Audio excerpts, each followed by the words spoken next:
Today's episode of Beyond the Mask is presented by the insurance specialists at Bright Think Wealth Strategies. Find the disability insurance coverage that fits you best right now. Email Robert Smith at rsmithjr@financialguide.com. The show is also made possible by the team at CRNA Financial Planning. Get a free consultation today to be guided through the complexities of investing and financial planning.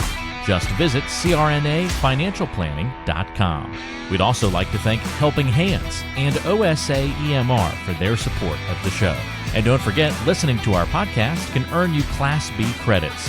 For more information on how you can submit them, check out the CE Credit tab on our website, beyondthemaskpodcast.com. Welcome to Beyond the Mask, Innovation and Opportunities for CRNAs, with Jeremy Stanley and Sharon Pierce. We know you spend your day caring for your patient's best interests. On our show, we want to care for you. Join us as we leave the operating room and learn the latest in the CRNA industry. Beyond the Mask starts in 10, 9, 8, 7.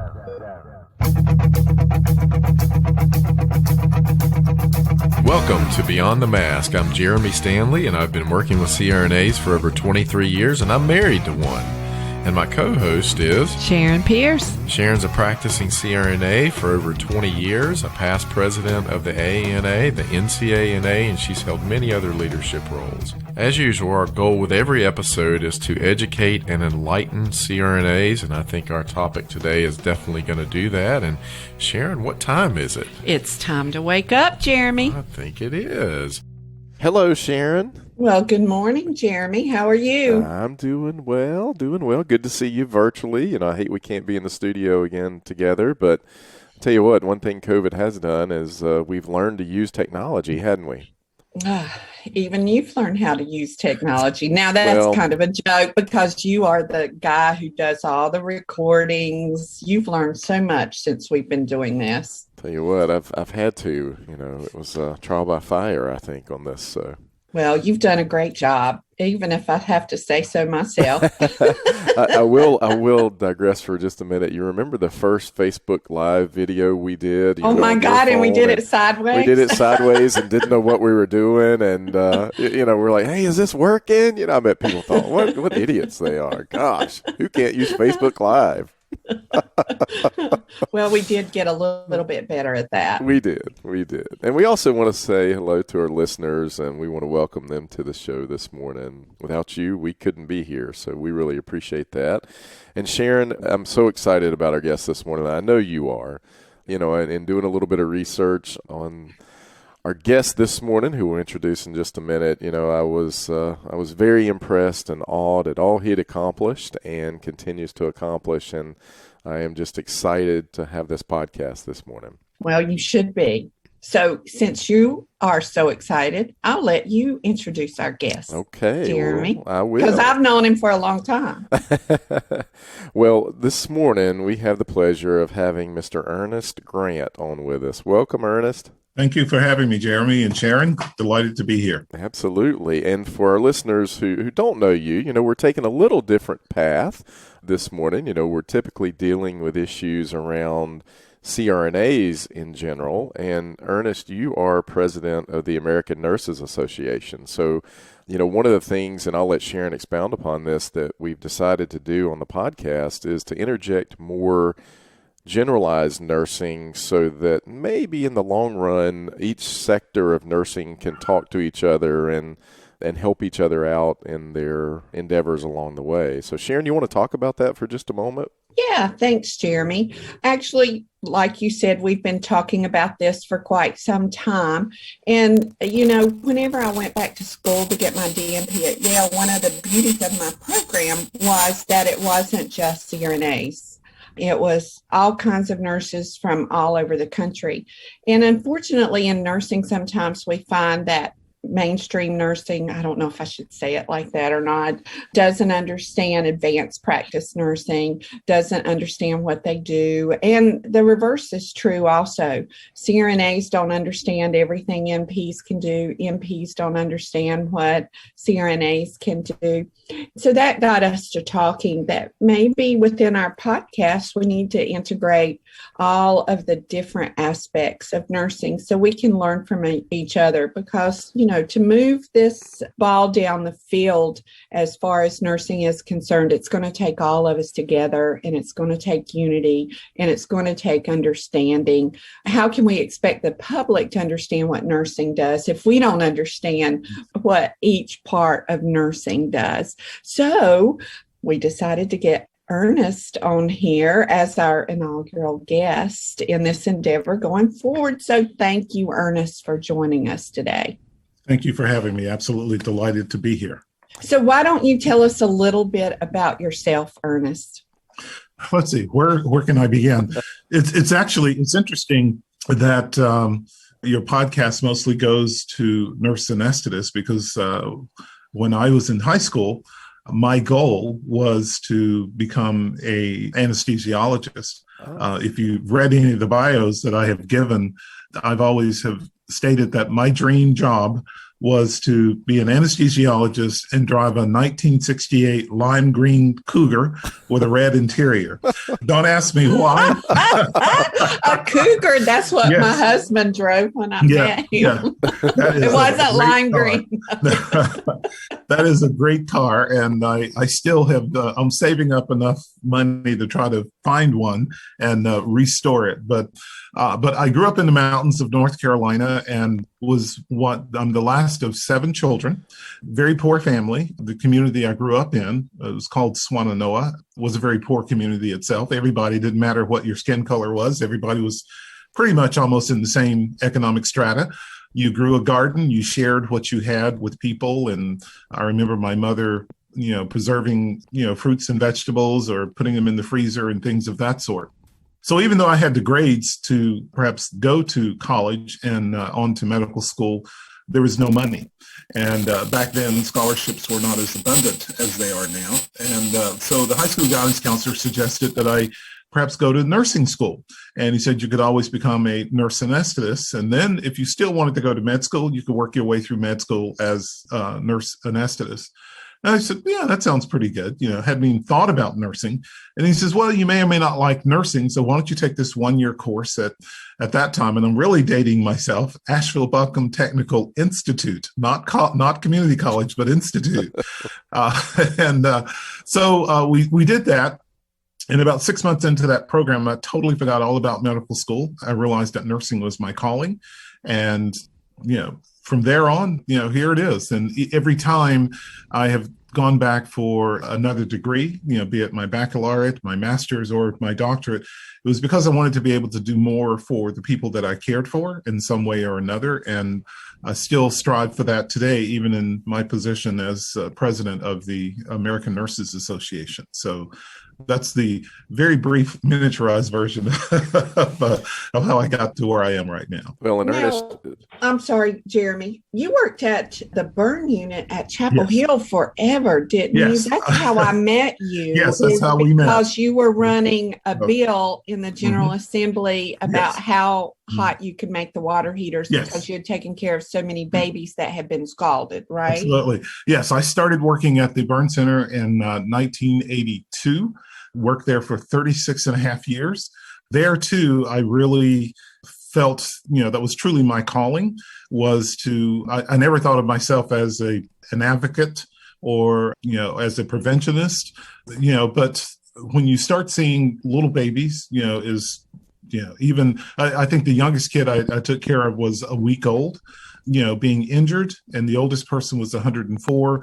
And you began to realize that these things are preventable. There's things that we can do to prevent this from happening. And so as I grew the outreach and prevention program at the burn center, and actually I'm very proud to say that it actually has the world-renowned recognition because we took what we learned and shared that with underserved countries to also reduce fire and burn injuries in their areas. So I'm very proud of the work that I did there.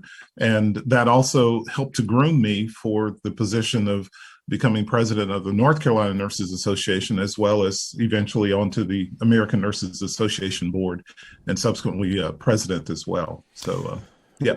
Well, and just an illustrious career thus far, Ernest, and you're the 36th president of the American Nurses Association, the first male president of the American Nurses Association.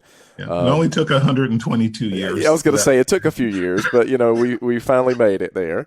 All right, now let's just say, guys, there's still not been a female president of the United Sharon, States. I keep telling you, in our lifetime, there will be. Don't worry, we got you covered. It's around the corner. It is around the corner. And then also, Ernest, I just wanted to highlight because I felt what an amazing honor this was as well. In 2002, President George Bush presented you with Nurse of the Year award for working with burn victims at the World Trade Center site.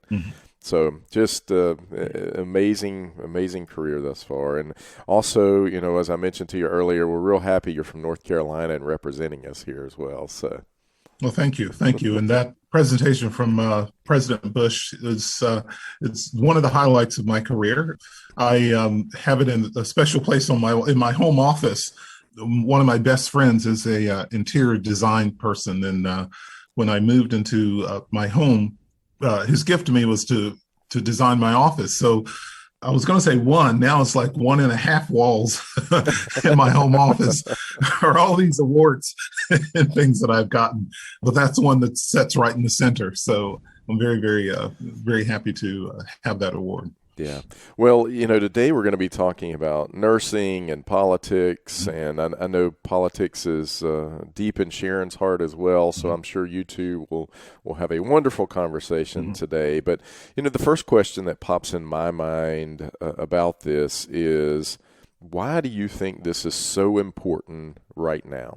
This is so important right now because, well, when you look at what's happened in the past 14, 16 months with the pandemic, and also just healthcare in general, but the pandemic really put a spotlight on not only the work that we as nurses do and how hard we work, our educational preparation and things of that sort. I think if you were to ask a neighbor of a nurse, what does your neighbor do? What does your neighbor as a nurse do? They would probably say, well, I don't know, but I know they work at that hospital down the street or whatever. They really have no idea that nurses are everywhere. We're not only in the acute care setting, we're in long-term care, we're in research, we're in education. We own our own businesses. We're in the airline business. I know nurses who actually work for NASA, but you don't think of nurses as being in those positions. The only time a nurse comes to mind for a lot of people is either the inaccurate portrayal that we see on TV shows, which really just, gets under my skin, or when there is an illness in the family and they, rely on a nurse at that point. They realize or they remember, that nurse was with them, at that critical moment in their life, which is great because I want that. But I also want people to understand that we are more than that. We are your neighbors. We're in the community. So what happens in the world of politics not only affects us as a profession, but it affects us as a member of the community. For nurses, I want them to realize that as well, and that they need to, we're great at advocating on behalf of our patients in our workplace setting, but we don't see ourselves as being politically active or the need to be politically active. But nurses need to realize that decisions that are made at the local, state, or national level will affect their ability to practice. And these decisions are being made by people who may not have any understanding or comprehension of that trickle-down effect or what it means or how that's going to interfere with our ability to practice. They may mean good, but because someone has advised a politician that this is not a good thing, or let's put limits here, or let's do this, or let's do that, the trickle down effect is that somehow or other it's going to interfere with our ability to have full practice authority. And I'm not just talking about advanced practice nurses either. Even nurses at the bedside have limitations on their educational preparations in some instances, which could prove to be detrimental, I guess you could say, in regards to patient care. So this is why it's important that nurses themselves become astute and begin to advocate.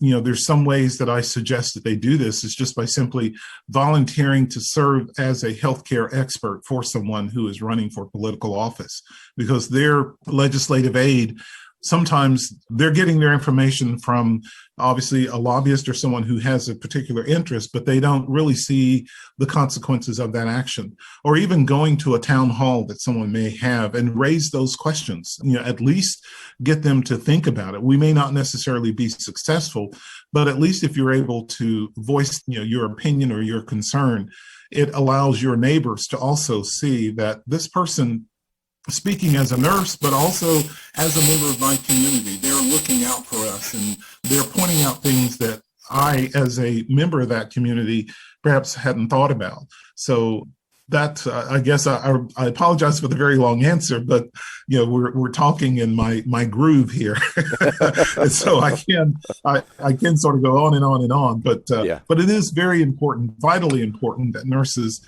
not only advocate in their workplace setting, but also advocate, for their right to be able to practice, to have full practice authority, and, also from the perspective of being a member of the community. Well, Ernest, I've got a deal for you. We're going to be having our first campaign school for nurses and midwives coming up. Yes. And I think we should, after you finish being AANA president, you need to run for public office. Well, believe it or not, that has been strongly suggested. Yes. Oh, well, we'll see. you are talking my language too, because you're exactly right. Nurses have always been implementers of policy, but we don't see ourselves as being the drivers of that policy. And Yes. I've always said we need to be the ones pushing the button, yes or no, whenever policy's being made. So you're exactly right. Yeah. And why don't you talk a little bit about how nursing is the most trusted profession? I was just going to say that, hopefully by the end of this year, to be 20 years in a row, nurses have been selected by the public at the annual Gallup's Honesty and Ethics poll as the most trusted profession. Now, you can't ask for a stronger run than that. And this is way above, doctors, lawyers. I think the only time we were not rated as the most trusted was as a result of 9/11. And it went to firefighters, and rightfully so. But I always say that I'm still counted there because given my background as a volunteer firefighter, I still, once a firefighter, always a firefighter, once a nurse, always a nurse. But to realize that you have the trust of the public, that too should also buoy nurses to want to be able to do more and to advocate on the behalf of the public.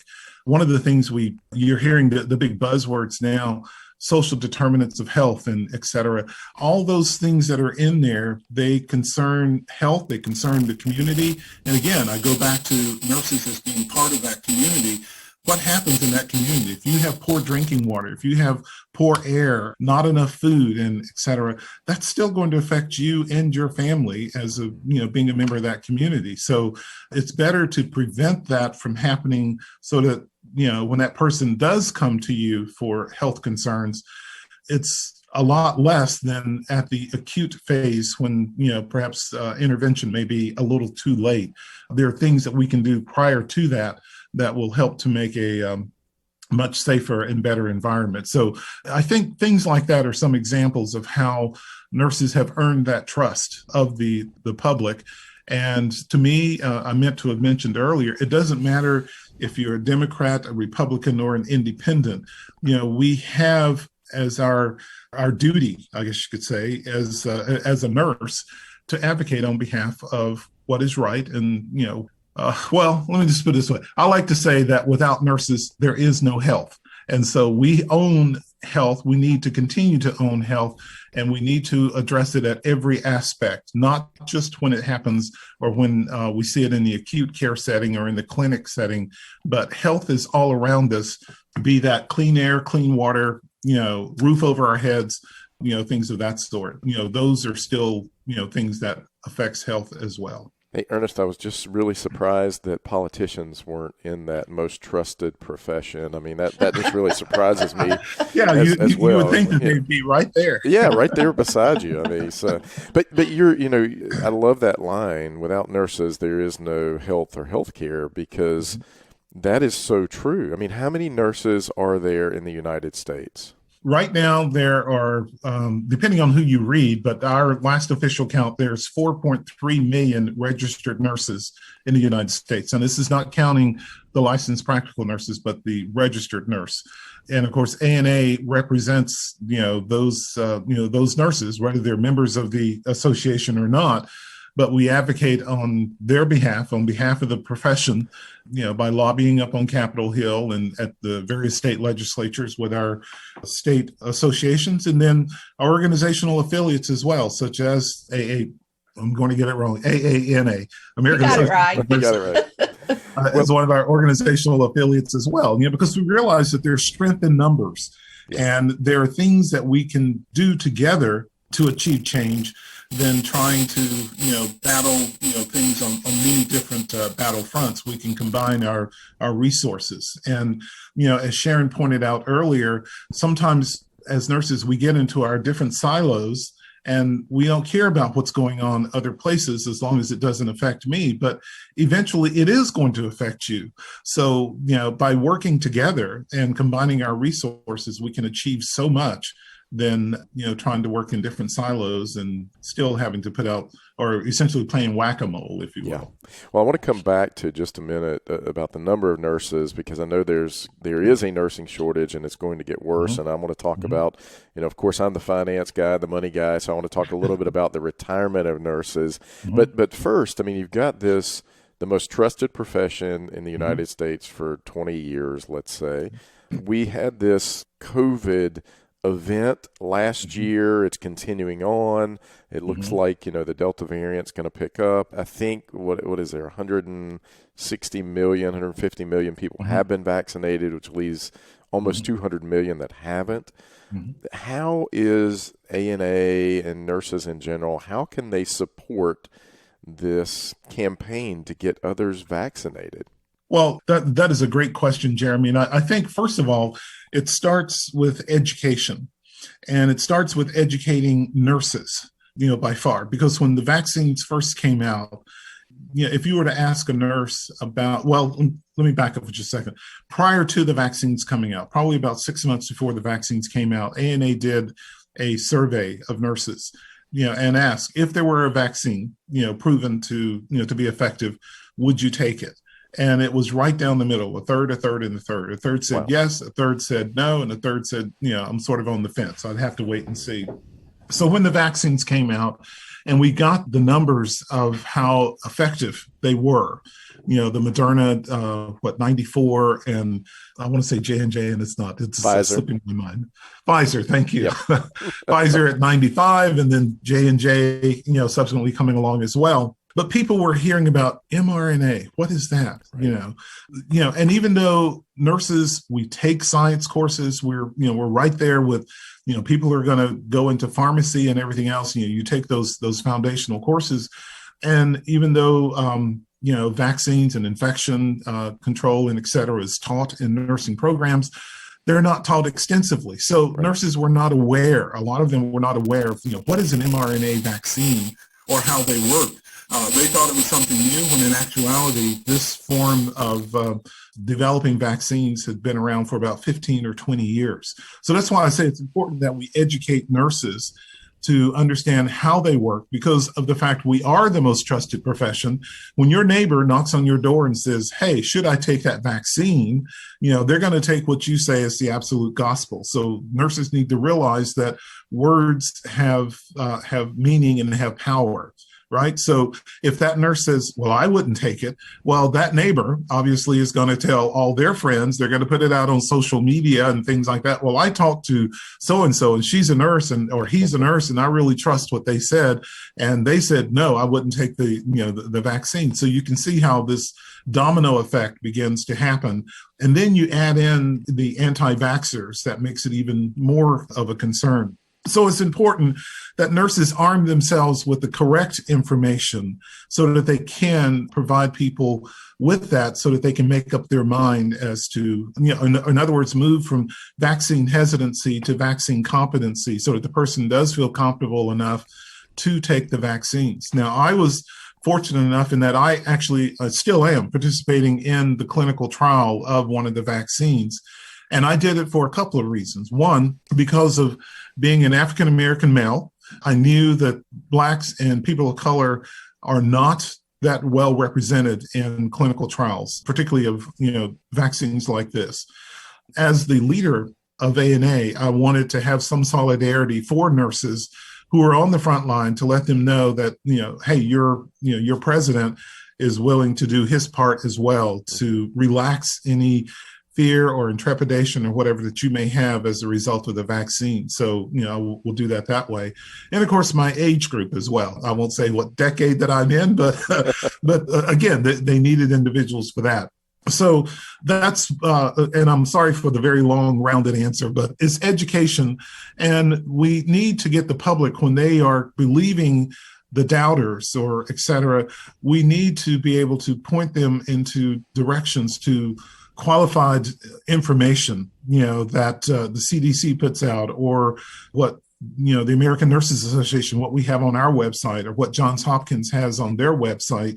We need to be able to point them to information that can countermand what they have read on social media. And, the government is trying to be extremely transparent. When you hear about like the blood clots that was happening with J&J, and then subsequently now the potential for Guillain-Barré syndrome, that happens with other vaccines as well, but we don't hear about that. Right. And because of the fact that the other vaccines have taken years to be produced and to be effective and for it to be incorporated into the public, and then now you get this one that's just fresh off the bench, there's a lot of doubt. But people need to understand that this is the 21st century. We do designer medicine. We have, we can get results much faster than we did, 40, 50, 60 years ago. And we have to trust the science. And so that's, I, again, apologize for the very, very long answer, but that's the main thing, is educating nurses so that they can subsequently educate the public into moving from vaccine hesitancy to vaccine competency so that they can, make the appropriate decision and, remove all doubts and fears. So AANA, we've been doing a lot of work with the National Ad Council, with several other federal and governmental organizations as well to help encourage that. I've appeared on a number of podcasts specifically aimed at the BIPOC community, because again, we know that there's an extreme distrust of healthcare in those communities to begin with. But I'm very proud and happy to, to go and answer any questions or whatever that anyone may have. And hopefully, even if it just gets one person to change their mind and that they're willing to take the vaccines, to me, it's worth that time to do that. Have you thought about what would happen if you weren't able to work for 2 or 3 years? On average, 25% of people will file a disability claim, and most of us aren't prepared for that loss of income. Every CRNA needs to protect their biggest asset, yourself, and your ability to earn with a disability insurance policy. We recommend contacting Robert Smith, a master disability insurance specialist with more than 30 years of experience and 1,800 CRNA clients, to find the coverage that fits you best. The best way to do that is to send him an email at rsmithjr@financialguide.com. That's rsmithjr@financialguide.com. Or call him at 504-394-6557.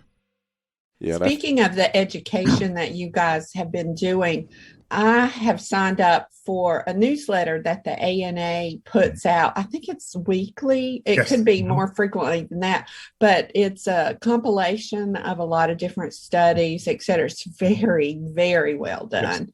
Yes. So anybody, even if you're not a member of the AANA, you can go to the site and sign up for that newsletter. And I would highly recommend it. It's very, very well done. Yeah, can I give out if they just go to nursingworld.org, that's all one word, nursingworld.org. And from there, the sky's the limit. You can look on that's just the basic platform for ANA, but everything concerning COVID, concerning, the latest nursing issues, things of the sort, it's all there. So, and that newsletter that you were talking about, they can find that we do have a special COVID page that is there that they can land there and get all the information from the first time, from January of 2020 is when that page first went up, and it is updated every day. Very well done. Very well done. But it's odd that it's Nursing World, But if people, I'm sure y'all done the Google stuff. And so if they do American Nurses Association, you'll automatically land there. Yes. Well, ANA was taken up by, let's see, what is it? I forgot what it was. So we're going to use ANA.org, but then some other, there's a lot of different organizations, not even associated with nursing. Like the ABA could be the American Burn Association, the American Bar Association, the American Basketball Association. Those are things that we ran into. So Nursing World seemed to be very comprehensive as well. And so that's why we went with that one. Very good. Very good. Now, I want to talk about something else that you mentioned earlier. You were talking about health policy and nurses. And you also said that once a nurse, you're always a nurse. And what I really liked about what you said is I think that it colors everything that you always see. And there is health in all policies. And that's why we have encouraged nurses to get involved politically, run for office. You can be an advocate for sure, but we want nurses making the policies themselves. So do you want to expand on that just a little bit? Certainly. I think it's important that, because of the experiences that nurses have. We see people from all walks of life, from very rich to very poor, and we treat them the way we would want to be treated. We treat them as a human being with respect. And we also, as I mentioned, we advocate for them in the acute care setting. So it's just part of our naturalness as being a nurse that when we look at a particular piece of legislation, one of the first questions that you should ask yourself is this fair? Is this helpful for everyone, or are a few people being left out? And if so, who are those people who are being left out, and how does it affect them, the fact that they are left out? We use essentially the nursing process, if you will, if we applied that to pieces of legislation and et cetera, that will help us to determine that, yes, this is a good piece of legislation, or no, it's not, and here's why. And maybe it needs to be tweaked, to be inclusive of this, or take something out, or whatever. But it's just second nature for us. Sharon, I'm sure you probably can, walk into any room. If you're like me, I can walk into any room, do just a quick assessment of that room. It's just second nature. And I'm sure those who are listening to this podcast will be able to recognize the same thing. Even though, yes, you may be familiar with, just doing that quick assessment of the operating room, but before you became a nurse anesthetist, you were a staff nurse somewhere on the floor, and you could tell just by walking in the room before you even said 2 words to your patient, something's not quite right. What's going on and what do I need to adjust? And it's the same instinct that I would encourage nurses as they consider either a career in politics or at least becoming an advocate, in their community, that they apply the nursing process that same way. When you walk into a room or you look at a potential piece of legislation or proposed amendment or something like that, looking across the board, is it fair? What's right or what's wrong about it? And how is that going to affect the community that I serve? And what can I do to correct that? Sharon, I think as I listen to this, it just makes me think more and more about the political aspects of nursing. And in the back of my mind, I'm thinking we have this over 4 million person group. There's got to be some political clout there for sure. Why have nurses not been as politically active over the years? Is it lack of funding? Is it the picture that has been painted of the nurse that, they're in the hospital room and the doctor's in charge and the nurse just does what the doctor says? There's got to be a culmination of reasoning behind that. Ernest, you want to tackle that, or Sharon, either one of you? Boy, that's a biggie. I think that's like the $10,000 question, isn't it, Ernest? Or like the $64 million question. Yeah, that's true. That's true. I'll take a stab at it, and Sharon, maybe you can add on. But yes, Jeremy, all the things that you outlined before are correct. One is up until last year, nurses were not really woke, if you will. I like that. I like that. And moving forward, that they are, and it's I guess if there's something good, if you will, that's going to come out of the pandemic, this may be one of those. Is that nurses are finding their voices and are realizing that, hey, we need to come together. If you look at the recently introduced Future of Nursing report, 2020-2030, it talks about that as well.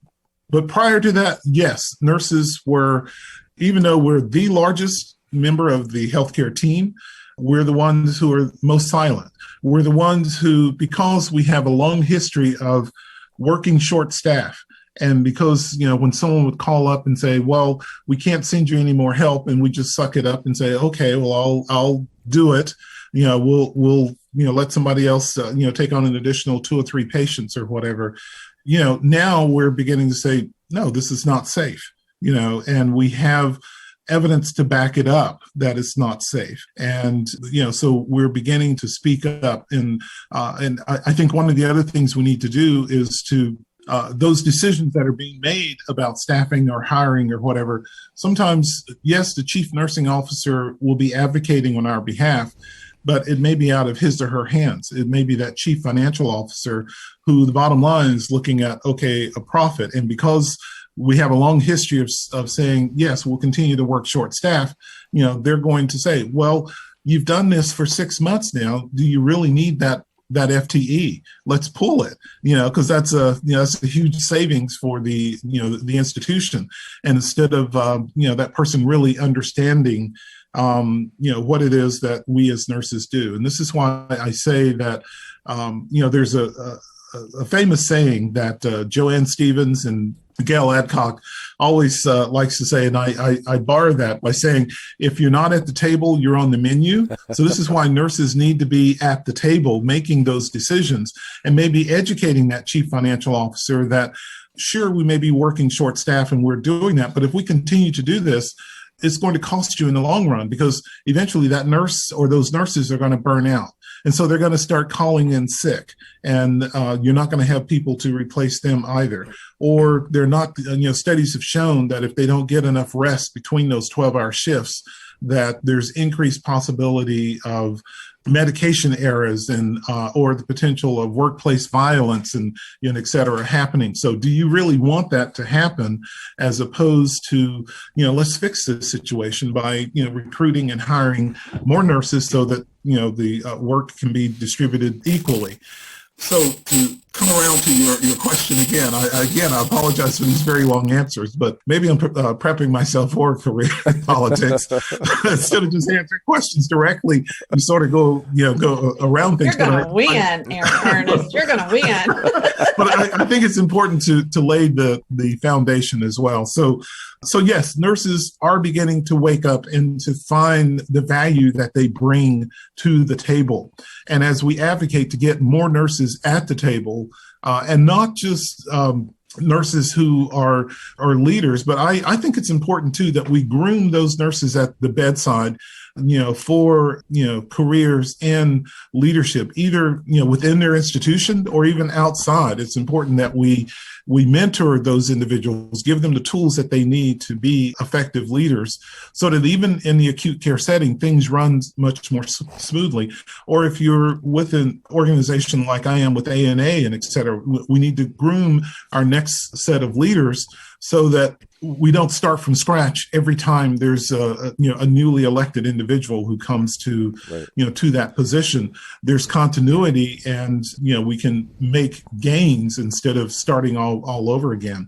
So they need to understand, the political process. They need to understand, health policy and how to collaborate, how to give a little, how to take a little, but also how to have your voice heard, and to embrace technology and, all the things that are out there that will help to make us a much more effective leader, a much more effective profession. Utilize all those tools. And for some nurses who say, well, politics isn't for me, that's fine, but you can help those people who are wanting to, to become leaders, by, listening to them or offering them comments or, things of that sort. There's things that every last one of us as nurses can do, but just sitting around and resting on our laurels or complaining is not going to get the job done. We need to each do our part in order to be, for the profession to be successful. Ernest, I was gonna say, while you were talking, I'm the numbers guy, so I love numbers. Okay, and this is the man who multiplies license plate numbers as he's driving down the road. I'm just saying. You are not right. And I love it. So many levels. I'm so addicted to it. It's crazy. But no, so all right, so we've got 4.3, and I'm just looking at it from a political perspective. If I'm a politician, there are probably two things that I'm paying attention to. One is how many people are going to vote for me and how much money they're going to give. And so if we've got 4.3 million nurses, I looked up, there are, let's just call it 1.1 million physicians in the United States. So that means, and let me tell you, in those numbers, they will put retired physicians. Because once a physician, always a physician. Right. And so that's not how many are actually actively working. It said 870,000 actively. So, all right, so let's just say nurses outnumber 4-1. So you have the numbers. Now, we don't have the money. So, all right, and that's what I'm just going to get to, because it says, according to this, the average physician in the United States makes about $210,000. That's the average. The average nurse in the United States makes $80,000. All right, now just me being the math guy, Ernest, I say, all right, nurses outnumber 4-1. Yes, physicians make more, but they're not making an average of 4-1 more. So that would be $320,000. So if I look at that on a dollar for dollar basis, nurses make more in this country than physicians do if you look at averages. So back to the point, if I'm a politician and I know that I've got a 4.3 million person constituency out there compared to a 1.1 million, and that constituency actually has more buying power than this other constituency, then what's going on here? And that's just me looking at it from a pure number standpoint. What's going on? I'm sorry, Sharon, I see that you want to speak as well. But so what's going on, what you fail to factor into that is that nurse who's making about $80,000 a year, he or she also has probably student loans they have to pay for. Right. They may be married with kids and et cetera. In other words, they do not have enough discretionary income to contribute to a campaign, or even if they did, it's maybe $25 or $50 or so, and that's it. Yeah. Whereas the physician is going to contribute probably $1,000 to a politician. Yep. And so the politician is going to look, if I can get $1,000 from Dr. John over here, but I can get, $10 or $20 from Nurse John over here. When Dr. John calls me to say, hey, there's a bill pending in the legislature that I want you to, sort of take a look at or whatever, and chances are I may be more inclined to, because he is what would be considered a major donor, I guess. And I'm not saying that this happens all the time or whatever, but there are, those extenuating circumstances. Plus, it's also how society views physicians versus nurses. And in North Carolina, there's 6 physicians, I think, who are in the legislature. I can't remember how many now, but we've got nurses in the legislature. We have nurses now, too. So we've got 4. Yeah. So that's is changing, but still, sometimes they would tend to, even when you have both physicians and nurses there, the people who may be in charge are going to, they may say, okay, what does the Nursing Association think about this? And what does the Medical Society think about this?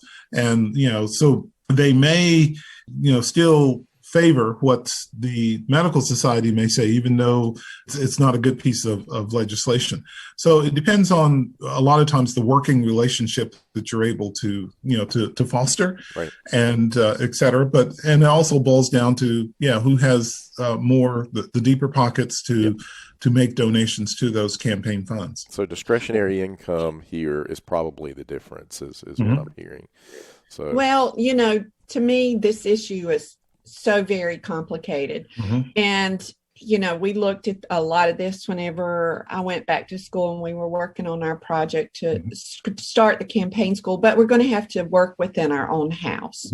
Nurses need a culture shift within nursing itself to see themselves as viable candidates. Now, we're going to have to address the elephant in the room, and the elephant is that 90% of nurses are female. And gender does play a role in that. Of course, in nurse anesthesia, we're 47% male. And, I thank our lucky stars every day for that, because we are not a feminized profession within CRNAs. And that's also why we do very well financially.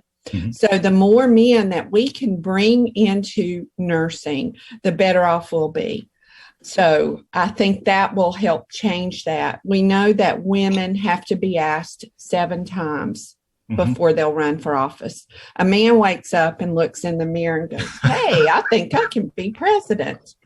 So that's one of the things that we've got to address. Another thing I think is nurses are very good at advocating for others. And you took a drive-by at this, Ernest, because you talked about how nurses take care of everybody else, but yet they'll work short. Bethany Hallong, the first lieutenant governor, who's the nurse in the United States from Delaware, she says nurses deal with all kinds of things all the time. And when they come to a wall, they will go around it, over it, or under it to get the job done. And so that's what nurses do. And they're not used to advocating for themselves. Now, Jeremy and I talk a lot about millennials. I love millennials, and I think that they're going to change this because they have no fear. And so I think it's going to be one of the best things that has happened to the nursing profession, because they won't tolerate things that we would have made to work. We would have used duct tape and chewing gum and make it work. And they are like, excuse me, this is not happening. True. So I think this is changing. I think the future looks bright. And 2020, exactly as you said, Ernest, for all of the devastation, ironically, it was the year of the nurse and the midwife. And it truly was the year of the nurse and the midwife going forward. So I think it's going to be great. But speaking of the future, why don't you talk a little bit about the Future of Nursing report and its recommendations, Ernest? Well, there's a lot of recommendations that came out of that report. Obviously, still continue to advocate for nurses to go back and get the RN to BSN if possible, and then even higher degrees. More advocacy for the advanced practice nurse, at all levels. Nurses still being able to have full practice authority. It also addressed the elephant in the room as well, which is racism within the nursing profession. And I'm proud to say that at AANA, we formed the commission to address racism in nursing with their three other principal nursing organizations, although we have invited all nursing organizations to be a part, but with the National Black Nurses Association, the National Association of Hispanic Nurses, and NCEMA, which is the National Coalition of Ethnic and Minority Nurses. And again, we are addressing this issue. And one of the ways that we're doing it is by looking at 4 different domains: nursing education, clinical practice, advocacy, and research. Just like when, I've heard it said that when a baby is born, they're not born prejudiced. They're not born to be racist. It's a learned behavior. Same thing for nurses when you go to nursing school. It's part of it starts as part of the education. So the whole idea is that by addressing it in these 4 domains, with leadership and administration as a thread through those as well, we'll begin to change the profession in general. So it's going to take some time, but the reports start looking for that to start coming out. But that's part of that. The future of nursing also goes back to, again, encouraging nurses to be more politically savvy and et cetera as well. All the things that we've been talking about so far this morning have been addressed by the Future of Nursing report.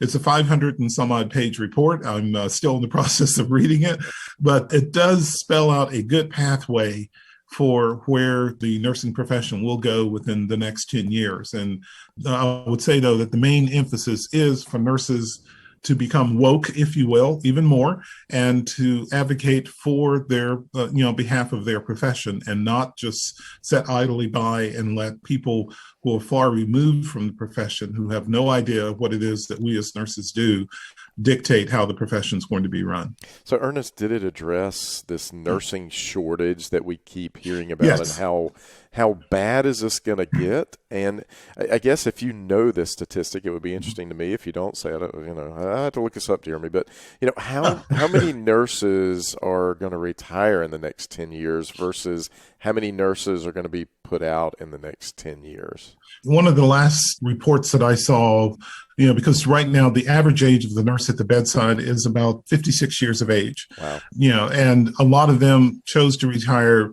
over the last 14 to 16 months because of COVID. Right. They were in that high risk group and were told by their employer or whatever, you might want to consider early retirement.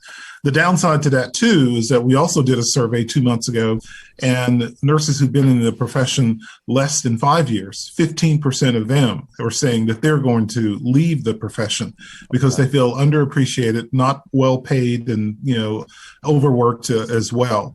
The numbers, I think if you add all those, before COVID came, we were already in the midst of a nursing shortage. We've always been in a nursing shortage, but now there's an estimated need of at least, I believe, close to about 6 million nurses that we're going to need within the next 5 years. Part of that's being driven, too, by people of my generation, I guess I'm mid-level baby boomer, but we're reaching retirement age as well. And, every year, every day in the United States, 10,000 Americans are turning 65, every day for the next, until 2033, I think, or 2035. Yeah. And they're living longer. And they're wiser and they're smarter. We know how to use computers and, things of that sort. So think of how that's driving healthcare as well. Mm-hmm. So anyone listening to this specialize in geriatrics. That's what I would always tell nursing students as well. There's a huge need because as healthcare transitions out of the hospital into the home, into the community, and et cetera, there's going to be an explosive need for more nurses, in those areas as well. Now, when I talk with deans and directors of nursing programs, they are always saying they're happy that they have a waiting list. But the problem is, one, there's not enough faculty to accommodate the students that want to go into the profession. Right. There's not enough space, and there's not enough clinical space. Nursing programs are dictated to how many they can admit, what clinical areas and things like this based on, the State Board of Nursing and the National Council of Nursing, which, when they go to write their NCLEX and et cetera. Mm-hmm. So, and of course, we've been petitioning Congress as well to fund more, put aside more funds, Title VIII funding for nursing education. And this is not only just for basic nursing, but even for graduate nursing. So people who want to go back for an advanced degree or whatever, we still, there's an increased increased need for that, because obviously medical schools and PA programs still cannot turn out enough individuals to meet that need as well. So there's still a huge need for advanced practice nurses also. So this shortage is going to continue. And one of the ways to perhaps help alleviate that, not only getting the resources, but also increasing salaries that nurses may, that they make. We need to have a competitive salary and not be included in room and board, in the acute care setting. We need to be rewarded for what we know and what we do. If a physical therapist or an occupational therapist or a respiratory therapist can be able to charge individually for what they do, I think nursing should be able to examine that particular model as well. Beyond the Mask is made possible by the team at CRNA Financial Planning. With almost 2 decades of experience, the firm guides CRNAs through the complexities of investing and financial planning. Schedule a free consultation today by calling 855-304-3748 or go online to crnafinancialplanning.com. Ernest, to your point, my oldest daughter is in nursing school at UNCG right now. Great school. Great school, yeah. I thought you might think that. My wife actually went to nursing school there as well. So, but, one of the things that her and I have been talking about over the last couple of years is how hard it is to get into that nursing school. One, they only accept 100 students. It's tough. It's competitive. This child studies all the time. She's got 3 other roommates, and she said, "Dad, they're always out. They get to go out. They get to have fun. And I'm here and I'm having to study." It is so hard in nursing school.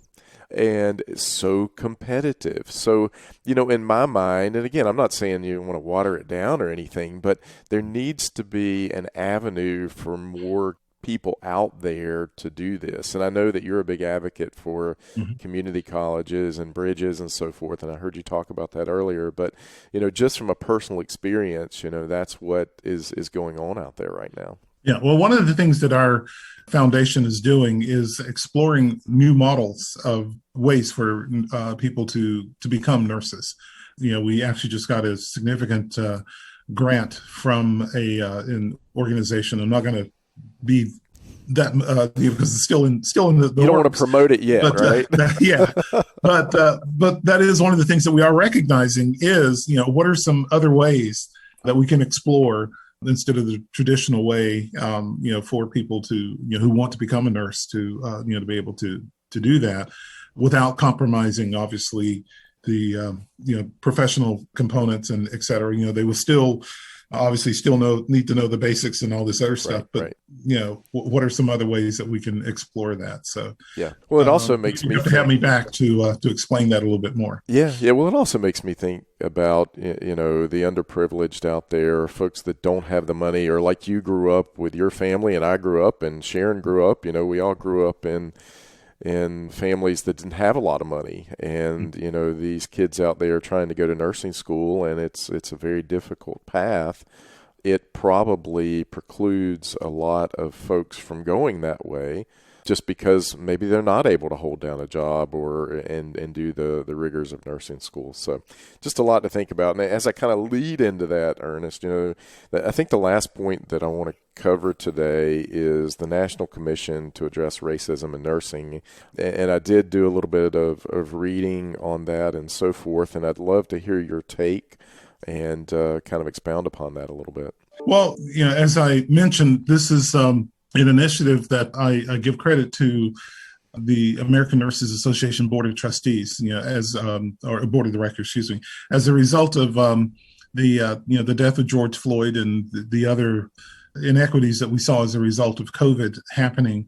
It really did shine the light on what is happening in healthcare and how the BIPOC community is truly underserved. But we also recognize that within nursing itself, there's racism that occurs. And so, again, we put together the National Commission to address that. And as I mentioned, the other organizations that are involved. And we also have invited pretty much every nursing association that is out there to be part of that. And I explained the areas where we're going to concentrate. But the whole idea is that eventually we're focusing this on AANA's scope and standards of practice, so that it can be something that can be incorporated into regulatory agencies, if you will. So in other words, from the education perspective, when the NLN or AACN go into accreditate a nursing program, they can say, we've adopted these scope and practice standards from the National Commission. Show us how you are fitting that into your educational program. Mm-hmm. When they go into when the Joint Commission goes into a clinical setting, same thing. How are you incorporating these practice standards in your clinical policies and et cetera? Same thing with advocacy and research, with the whole idea being that from an educational perspective, it's going to change, the questions on the NCLEX. It's going to change because the NCLEX sort of, it doesn't really, the questions, they're generalized, I guess you could say. They really don't, take into consideration, how do you, provide care for, we think we may be providing culturally competent care, but we really are not. We're missing the boat a little bit. And instead of just asking the individual, like, how might I address you, or what do I need to do to, to make you feel comfortable, in your culture or whatever when you're sick, or, things like this. We draw inferences, quite a lot, and not include the person in the decision making. And we're wanting to be able to include that person. From a clinical perspective, you've all have heard it said how nurses eat their young, and yep. I would always tell students, especially the millennials, it's time to put a stop to that. Yeah. Challenge that person. Ask them, what did I do to you, to deserve this? And usually that bully will say, well, it was done to me. And it's like, well, is there any reason to continue to, to carry that on? Flip the script on them a little bit to bring about an end to this. But we also have, one of the things we've been doing is having listening sessions. And I wish you could hear the heartfelt emotions that nurses are talking about their experiences and dealing with racism. And some of it is subtle, some of it is just out and out blatant, racism. But, nursing personnel who would come in, say their first day on the floor, and they'd go into, maybe the nursing lounge or whatever. And even though they have RN after their name, they would be asked by a colleague, oh, are you with housekeeping, or are you with, the dietary staff? And they say, no, I'm a new nurse. Oh, really? What school did you graduate from? Okay, so why does the school that I graduated from matters? What matters is that I was able to pass the NCLEX, because that's what determined that I am a nurse, not the fact that I went to this school or that school or, whatever else. Or we have nursing instructors who, with a PhD, would be in a room with the student, and the patient would be talking to the student instead of talking to the nursing instructor, asking the student to ask the instructor, things like that we need to address. And it is definitely going to change the profession. And as I will say that, as I told the commission at the very first meeting, one of the first things we need to do ourselves is to recognize our past. AANA does not have a very good track record either in dealing with racism in the past. There was a time when AANA itself was segregated, would not allow, Black nurses could be members, but you couldn't hold office. That's the reason MBNA was formed. And we are looking at a way to address that and issue an apology. That is in the works, because to put something out there like this and for people to say, well, you expect us to do this, but look at what you've done. Look at your history. We need to correct that as well. So I'm really excited about some of the works that we're going to be doing. I would encourage your audience to stay tuned. We are hoping to have an initial summit, I think in October or November, about the work that we are doing. We have devised an official definition, specific to racism in nursing. There will be some articles coming out as well. So perhaps maybe I can be invited back and we can discuss that, or with my other co-chairs of the commission as well. I think it's a very important topic that we need to address in all levels of nursing in healthcare. So, again, I apologize for the very lengthy answers, but we will definitely we'll take you up on that, and just we'll definitely have you back. have the AANA wouldn't let men into the organization until the 1950s. My goodness. But I think that's a fabulous idea, and you just let us know. We'd love to have you back, and we appreciate you joining us today. And we do something called the lightning round, so that people can kind of get an understanding of the people that we're interviewing on a whole different level. So I'm going to take the first question here.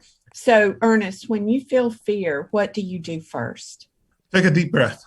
That's good. Good one. Good. That sounds like you, Jeremy. It does. I do the box breathing. You heard of that? Yes. Yeah.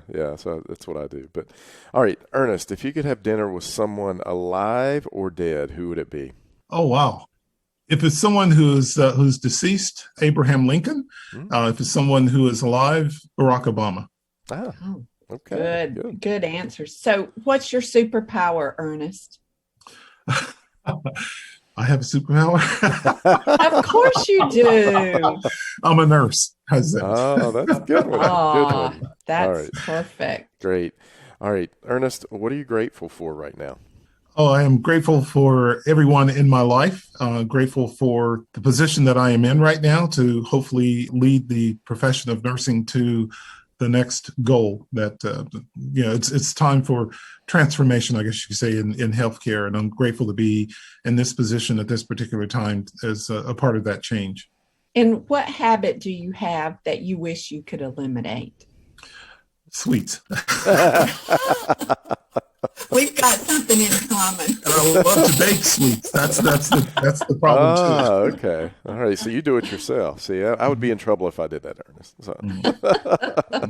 Well, Ernest, as Sharon said, we really want to thank you. Thank you for your time. Thank you for all your giving back to not only the healthcare community, but just the community in general. I read about you and just impressed with what you've been able to accomplish, humbling beginnings, and you're doing great work out there. So we really want to thank you, and hopefully our listeners will get to know Ernest and more about the AANA, and hopefully it'll bring a lot of our listeners from the CRNA community in and understand that nurses do need to support each other in all endeavors. Yeah. Well, thank you very much. And if any of your listeners want to contribute to the 1968 Green Cougar Trust Fund, have them hit me up. I just want to ride once you get it. Okay. Yeah. You better keep Pierce away from it too, Sharon. Yeah. Yeah, true that. All right. Well, I think that's a wrap, Sharon. I think so, Jeremy. Well, we want to thank our listeners for listening to Beyond the Mask with Jeremy Stanley and Sharon Pierce. If you like our show, the single best way to help the show grow is to what, Sharon? Like us, subscribe to us, leave us a review, tell all your friends, put it on social media. Did I miss anything? I think you did well.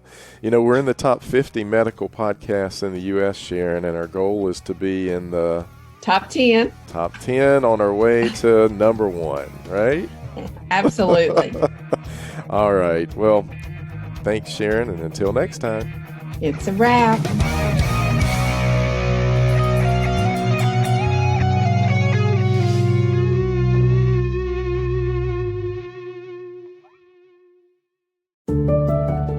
As a CRNA, you spend years preparing yourself for this career, so we don't want to see you lose out on any of the income you've worked so hard to earn.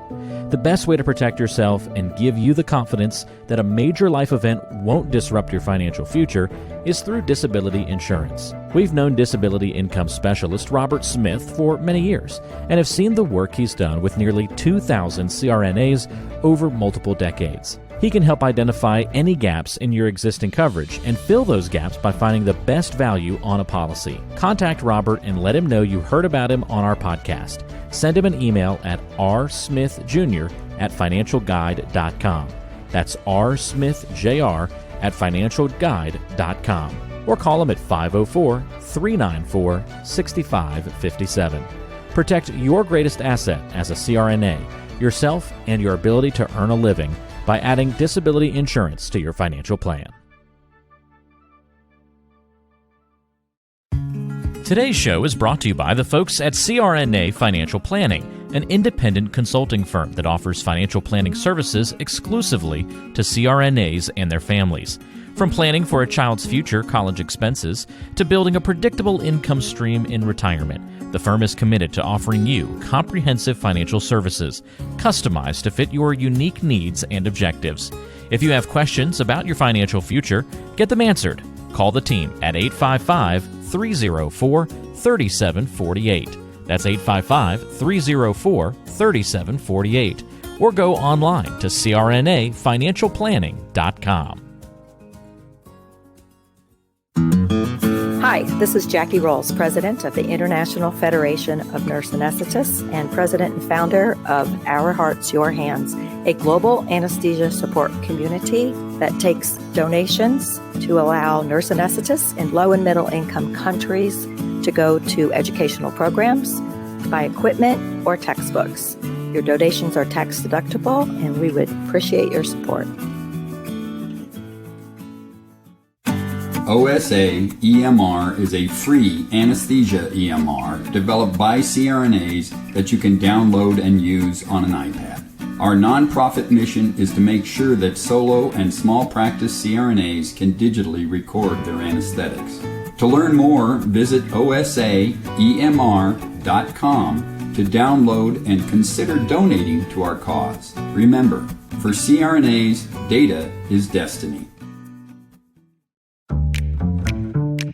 Be sure to subscribe to the show on Apple Podcasts, Google Podcasts, Spotify, Stitcher, and anywhere you like to listen to shows. Also be sure to check out BeyondTheMaskPodcast.com. Each episode is posted there with a corresponding blog post, and we timestamp important parts of the episode to help you quickly get to the content you're looking for. Also check out the special series section on the site. You can follow along and catch up on the CRNA History Series, episodes specifically about political conversations in the industry. Or try the CRNA Personal Finance Series. It's all on BeyondTheMaskPodcast.com. And if you have a question for the show or want to be a guest or even suggest a particular topic, fill out the contact form on the site or send an email directly to us at info@BeyondTheMaskPodcast.com. And lastly, let's take the conversation social. Check out our Beyond the Mask podcast Facebook page and Facebook group.